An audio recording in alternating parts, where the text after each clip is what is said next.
Alright, boys and girls, this is video 4. We're counting them down here. This will be Tuesday night's homework. Hopefully we're going to make this another quick one for you. On Wednesday in class, what I'm planning to do is creating a map of Shiptrap Island. I'm going to show you basically the worksheet you'll be getting in class. It's right here.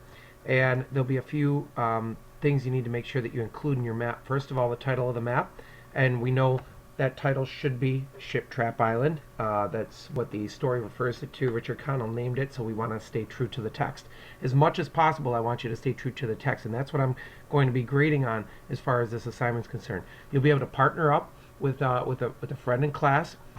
You'll get a sheet of 8.5 by 11, just plain old white paper, and you'll also get. I have some colored pencils and things like that, but if you have crayons, colored pencils, something that you want to use, make sure you bring that to class on Wednesday, okay? So you'll be creating a map. You'll need to put on the map definitely Death Swamp. I'm going to show you something about that in the text, and it's important to make sure that that's put in the right spot because again, Connell identifies exactly where that is. Zaroff's estate you're going to want to draw. The quality of the drawing is not important, but staying true to the text. The shoreline, the jungle itself, you're going to make sure you put in there. But some definite parts of the text are the Malayan man catcher. Now, in the text we talked about that was the first trap. These traps are in order. The Malayan man catcher, he goes, thankfully I hunted in Maraca too.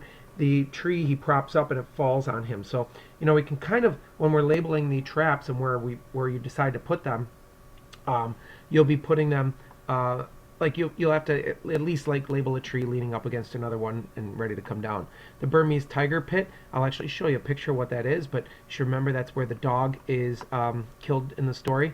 The Ugandan knife trap is the knife is attached to a sapling and strapped down, and that's when basically a tripwire swings that up and kills Ivan.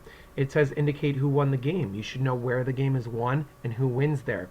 You must also label who, what was injured at each trap. Okay, so we want to see dogs, we want to see Ivan, we want to see that type of stuff at each trap. The first trap too got Zaroff, right? It just got his shoulder, but it did injure him. So indicate where Rainsford went at the end of the game and tell who won. Your map will be graded on accuracy, effort, neatness, and creativity.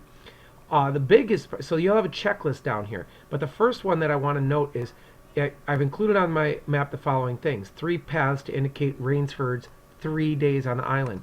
So what you're going to want to do is maybe do a dotted line in green for day 1, blue for day 2, red for day 3, and you'll want to indicate where he went on each day. So you need to know when day 1 ended, when day 2 ended, and when day 3 ended. What part was in each day. So when you're looking at the Malayan man catcher, the Burmese tiger pit, or Ugandan knife trap, which ones of those were set on which day?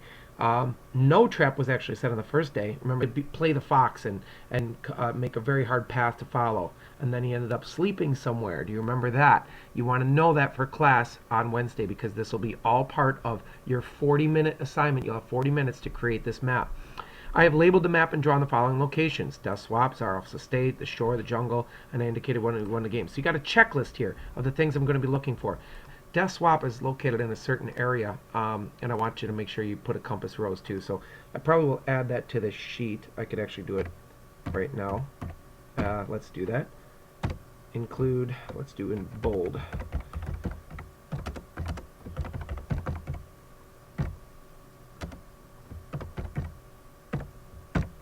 Okay, so the compass rose will tell us north, south, east, and west as well.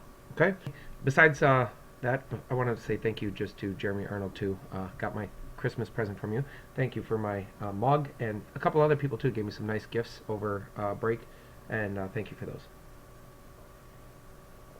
Anyway, I'm going to move to the a couple images here next. Now, before you come into class on Wednesday, right when you're done watching this video, you can simply type in, I just Google searched most dangerous game, island map, ship trap, stuff like that, and some great images came up. Now, there are a lot of nice maps on the internet, but are they really accurate, and do they have all the things that we need? Obviously a compass rose here. This is a really cool map. You don't have to get this intricate. They did title Shiptrap Island, but I'm looking and is this the castle here? Well, a big problem for me is this swimming. Where does he end off on the third day and jump in and swim back? I want you to remember, I'm actually going to kind of draw maybe an outline here of what I would think the map would be like. We're going to need to have some sort of an inlet or a K or a bay or something like that where my island may look something like this shape. If I were to draw the castle to be somewhere like this here, then basically the last day he would jump off the cliff and start to swim to here, while Zaroff and his dogs had to then walk all the way around in the jungle to get back to his castle. Now, do you have to do it like that? Does your map have to be set up like that? No. You could simply draw your map with a K over on the other side. Something like that. And you could have him jump off here and swim across the ocean to the castle that might be here, where Zaroff then has to walk all the way back around to here. It doesn't matter where you put this bay, but when I'm looking online, checking things out like that, and checking out these maps, I really don't see that. And that's an integral part of the story that kids had trouble understanding. How did he get back to the castle before Zaroff did? And we'll discuss it on Monday's class and talk about that. But basically, you need to know that he can swim across there, and I want that on the map. It's pretty important. So anyway, looking back at images of the map here online, you can go and find a lot of these before you come into class. That's all right. This map is kind of cool because it has the yacht where he fell off and swam towards the shore, and then he gets to obviously the castle. It looks like right here. Then it does show his path, the fox stuff. Maybe he goes in the tree. It looks like they've labeled maybe the different traps and things like that. But he has to be able to swim back to the castle. So it's quite all right to go online and take a look at different student works for Ship Trap Island. That's okay. You may also want to take a look. I saw some images of like Burmese tiger pits and things like that. I kind of explained it, and I do think that Richard Connell did a great job with his imagery in the story to kind of describe this. This is where he was right near Death Swamp. So that should be important too, because it said he dug through the sand, and it was very easy to dig through the sand because it was almost swampy, And there he created this Burmese tiger pit. These are the things that down spikes that were down on the bottom that ended up killing the dog. Okay, I do have compass roses here and things like that, but just make sure you're aware of the requirements before you come in. I'm going to pull up this once again. The title of the map, the Death Swamp, the estate, the shore, the jungle, and one more important thing that I think you're going to have to include, 24 in your text. If you win the game, you can trust me. I'll give you my word as a gentleman and a sportsman. Of course, you in turn must agree to say nothing of your visit here. Don't tell of my island if you win the game. Rainsford goes, I'll agree to nothing of the kind, and the general's like, well, in that case, we won't discuss that now. 3 days hence, we'll discuss it over a bottle of Veuve Clicquot, a nice wine, and we'll discuss our arrangements if you win. Because if you lose, I'm going to kill you. So the general then goes in a businesslike air, animated him. Ivan, he said to the Rainsford, we'll supply you with hunting clothes, food, and a knife, just like you promised. I suggest you wear moccasins because they leave a poorer trail. And I suggest you avoid the big swamp in the southeast corner of the island. See, these are little details that I want you to pay attention to. You should know exactly, from here out, this is page number 24. You can use your textbook in class during those 40 minutes, and you can think about, okay, this is where the first day ends. This is what he did on the first day. The second day, he has these couple traps, or is there one trap or two traps or three traps on the second day? Think about all those elements of this story.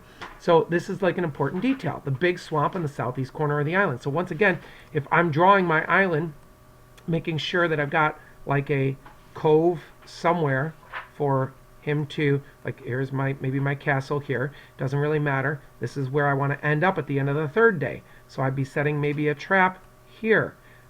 Maybe, but down here we know must be Death Swamp. It would be the southeast corner, so it's got to be this corner of the island over here. So this would be like where Death Swamp must be. So I know right around Death Swamp must be that Burmese tiger pit. The Burmese tiger pit. Okay? I know this is crude drawing. I'm trying to draw it with my mouse, but at least you should understand that I'm looking for specifics like this. So all that included, I think we're set for our class on Wednesday. And just so you know, on Thursday as well, I did want to point this out. On Thursday in class, what I plan to do is vocabulary. The nice thing about using our textbooks for vocabulary, in this actual part here, I love this word deplorable in the use of it. Remember how twisted Zaroff is when he's talking about the people he's hunting. He values his dogs more, and this is kind of exemplified through the vocabulary, the deplorable part of this. It says, I suggest you stay away from the southeast corner of the island. We call it Death Swamp. There's quicksand there. And one foolish fellow tried it. The deplorable part of it was that Lazarus followed him. You can imagine my feelings, Mr. Rainsford. I loved Lazarus. He was the finest hound in my pack. The thing that's deplorable to him, deplorable meaning regrettable, very bad, is he lost one of his finest hounds in there, not the fact that somebody was killed in Death Swamp. And we know that that's the mentality of our host, General Zaroff. So basically, this word vocabulary, word deplorable, will be something we're doing on Thursday. And all the vocabulary is at the bottom of each page in your book. Okay? So that's the end of my lesson. Again, we're just about a 10-minute homework assignment for Tuesday night. Make sure you have this done for class on Wednesday. If you don't do this, obviously it's going to be hard for you to do the map and the activity in class with me on Wednesday. So I hope you're getting to like this method of teaching, where I'll give you my lesson here over the computer, you come in, do the work with me, and hopefully you'll be very successful with it and get a better understanding of the text. Okay, we'll see you then, and hopefully you're having a good break. Thanks, guys.